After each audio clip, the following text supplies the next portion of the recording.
It's time for another Monday's Musings here on TarHeelIllustrated.com. And if you happen to be checking us out on our YouTube channel, Tar Heel Illustrated, I'm THI publisher Andrew Jones. And this week's topic is a really cool one. UNC senior cornerback Patrice Rene is a player I've covered for 4 years and have grown to really enjoy and admire in a lot of ways. And you'll kind of see why here in this video. We were given access to Patrice on a Zoom last week and got a chance to talk to him about the last 8 months of his life.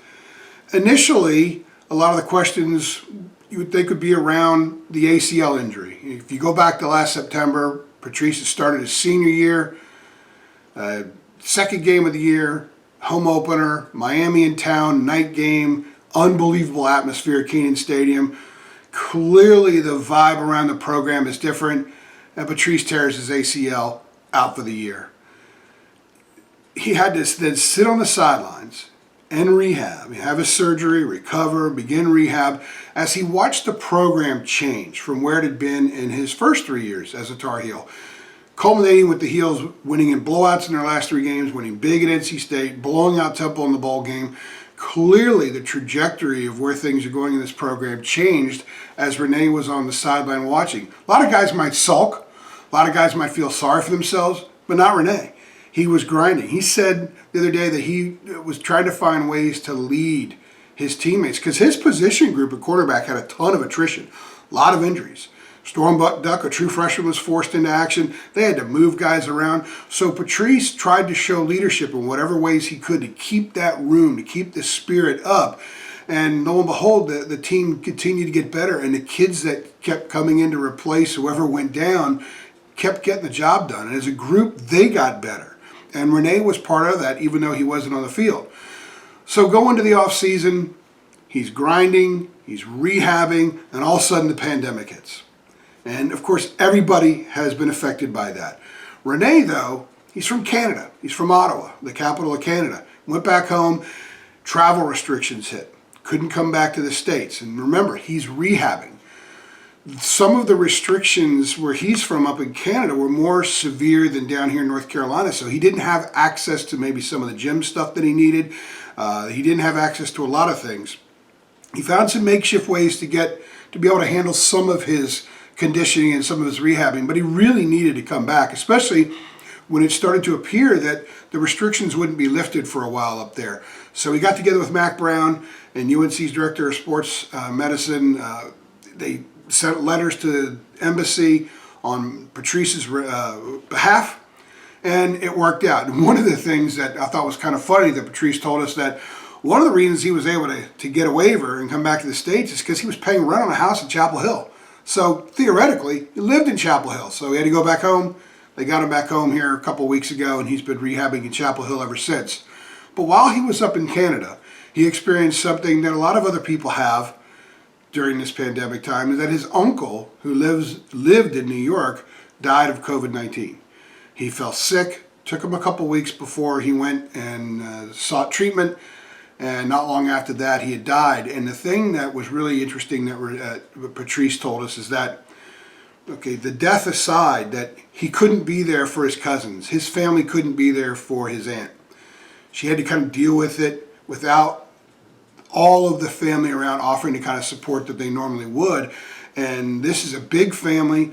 They're very family oriented. I think Patrice said that his dad had like 9 brothers and sisters. It was on his dad's side of the family, I believe, and like 9 brothers and sisters. And so they had to watch the funeral on Zoom, and they had to do FaceTime to support and that kind of thing. He says he still FaceTimes them every day. But the fact that what's still so prominent on his mind is that he can't be there. He can't offer them in-person support and wasn't able to, and that's what really bothered him. And I think that kind of shows you is a little bit of insight into who he is. And the fact that really good football programs need guys that when they're hurt and they're out for a season with an ACL injury or whatever the injury is, and they're supporting their teammates and trying to lead as the program's taken off even without them on the field.